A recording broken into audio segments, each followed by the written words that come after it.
Hello and welcome back to Stories with me, Jesse. And today we're once again looking at the people who ask us to decide if their actions are justified over at Reddit/Am I the Ahole. Let me know what you think of these stories in the comments, as well as any suggestions you might have that we may just use in a future installment. Prepare yourself to reach an unbiased verdict, because we're getting started now. Our first story is titled, Am I the A-hole for telling my boyfriend that his masculinity was fragile after he refused to buy me pads? I, 23 female, moved in with my boyfriend, 24 male, of 2 years a couple months ago. We haven't had any problems before this argument. Things had been going pretty well. Anyways, a couple days ago, I got my period. It came early, and I had ran out of pads. I couldn't leave to buy some because I bleed pretty heavily, and I would have bled through my pants. So I asked my boyfriend if he could buy pads for me from the drugstore because it was late. He immediately said no. I was shocked because I wasn't really expecting that. I asked him why. He said that he didn't want the cashier to see him buying pads. At this point, I started laughing because that was hilarious. He wasn't joking though. He just glared at me. I told him that the cashier would obviously know it wasn't for him. Plus, the cashier would definitely not care what he was buying. He still refused. I told him that he could go to the self-checkout machine if he was so insecure, but he said he didn't want anyone to see him with the pads because they'd think he was a tranny. I told him that he was childish and that his masculinity was really fragile if he couldn't even buy pads for his own girlfriend. He got mad and went out. I had to bunch up toilet paper as a makeshift pad, wear black pants and a long cardigan, and go buy the pads myself. My boyfriend has been ignoring me ever since. I've been thinking that maybe I might have pushed it too far. So, am I the a-hole for telling my boyfriend that his masculinity was fragile after he refused to buy pads for me? No way are you the a-hole. In your moment of need, your boyfriend couldn't even do one thing for you, presumably due to his own insecurities. And for him to comment that people might think he's transgender for being caught in public with feminine products in his hands only furthers the idea that his stubbornness isn't going to bend for you. Regardless of how you feel about him, I would certainly have a heart-to-heart, and assuming that doesn't get through to him, it may be time to separate, unless you want other, larger problems to surface in your relationship later on.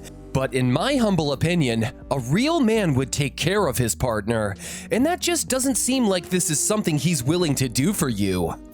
Moving on, our next story is called, Am I the a-hole for refusing to let my overweight friend ride my horse? For background, I have 2 horses. Both are older, mid to late 20s, but one is very old, nearing 30, small, just above pony size and just under 1,000 pounds, and has some back and hip issues. She is still in great shape for her age, is very muscular, and still enjoys riding. We trail ride up the mountains near our barn, usually an hour and a half to 2 hours a ride, and they can be difficult and steep, but she does great with me. I am taller but weigh around 115 pounds. When I bring my friends riding, they ride the smaller, older horse and I ride the younger one. This is because the younger horse is very sensitive and not beginner friendly, whereas the older one is not sensitive and great for all levels of riding. Because of aforementioned issues, I am selective about who I let ride her, as it's difficult for her to carry too much weight, especially up the steep hills and for an extended period of time. I have a friend who is well over 200 pounds, does not know anything about horses, and asked to ride with me. I said no and was honest about why, but still offered for her to come groom them and spend time with them on the ground. She went straight to the body-shaming tactic. I was skinny, so I don't understand. The horse is fine if she's always galloping around with me. Bigger people deserve to ride too. She's shorter than me, so it evens out. I'm gatekeeping horses, etc. I just told her my horse was an animal with limitations, not a machine, and that I'm not going to sacrifice her welfare to spare her feelings. She was furious, and we haven't spoken since. Some friends, who are all not into horses, think one ride would be fine, and I'm being an a-hole about her weight. I strongly disagree. I even agreed with her that bigger people can ride, they just need a horse suitable for their size, and my horse is not that. So, am I the a-hole? You are definitely not the a-hole as far as I'm concerned. Animals aren't machines with a specified weight capacity, and your friend needs to stop making this situation about her and understand that you care about your horse's happiness and well-being. As much as she wanted that pony ride, she needs to be respectful of your feelings and that you're just trying to look out for your animal friend. Our next story is titled, Am I the a-hole for telling my daughter to shut up and that not everything is about her? We have 4 kids. Our son, who is 34, is married, our daughter, 32, who is single, and our fraternal twins, male and female 25. Our son is in a long-term relationship, and our daughter is engaged to be married. Right now, we are planning the wedding of our younger daughter, Anna. Our other daughter, Sarah, has been not supportive, to say the least. We tried to cut her some slack at the beginning because Sarah's long-term partner of 4 years had cheated on her a year prior. They had talked about marriage, so she always thought that she would get married before Anna. So when Anna announced her engagement, 2 months-ish after Sarah had split with her partner and Sarah went crying to the bathroom, I asked Anna for some sympathy. Even if that had dampened the mood, Anna didn't seem to mind much. But this has been a trend since then. Every time we bring something up that has to do with the wedding, Sarah starts pouting, and we end up consoling her and talking about her. I wanted to stop enabling her and suggested she get some counseling, because while it was very hurtful, it could not stop her from living her life. She blew up at me and accused me of favoritism. I was very stunned because, while we have done many things wrong, we have never favored one child over the other. We gave them different kinds of support, but the same kind of love. E.g., our oldest was always the weakest in math, so he got a tutor in school, while our youngest son didn't get a tutor, but he got classes in guitar because he was keen on that. So here I might be the a-hole. After that fight, the following happened. Where we are, everything is opening up again, so the bridal store where we had an appointment called us and reassigned it to last Thursday. With restrictions. We could be 2 people besides the bride, and we had to minimize the dress choices to 3. Well, of course, Anna asked Sarah if she wanted to come with us, and Sarah just started berating Anna that she had been a bad sister for these last few months, that she should be ashamed, that she was selfish, etc. I tried diffusing the situation, reminding her that it was not fair what she was saying, that she was speaking from a place of hurt, but that she should not lash out on her sister. Sarah kept on screaming, crying, etc. Anna started crying, and even our sons came to look at what was going on. It got to be so much that I slammed my hand on the table and said very loudly, not screaming, to shut up. That not everything in life was about her, and that we had been as patient as we could, offering an open ear, and everything that was in our hands to ease her pain, but that we could not stop living our lives because of that. Sarah called me a bitch and stormed out. I feel awful. Am I the a-hole? I really don't think you are, as you seem to have been extremely patient with your daughter and understanding to what she had been through. But you can't go around souring other people's happiness just because you had a bad experience. And I believe a little tough love was needed, because she really needs to either find a way to move on and be happy, or keep her lips shut if she's gonna be a drama queen without a single positive thing to say or supporting her sister. But what do you guys think? I'd love to hear your thoughts in the comments. Our next story is called, Am I the a-hole for telling my parents to stop hooking me up with single girls from the church? Am I the a-hole for not wanting to get married? The last year and a half has been hard for me, to say the least. Last March, my brilliant and hilarious and beautiful girlfriend Natalie suddenly passed away. Everyone always gave me shit about us because of politics. We met in college when we were poli-sci majors. She is very liberal, think AOC, and I'm pretty conservative. We actually met because we were serving as treasurers for our school's College Democrats and Young Republicans clubs, respectively. And our groups would get together for drinks or bowling or laser tag once a month. Well, Natalie and I bonded over a lot of shared interests, and we hit it off.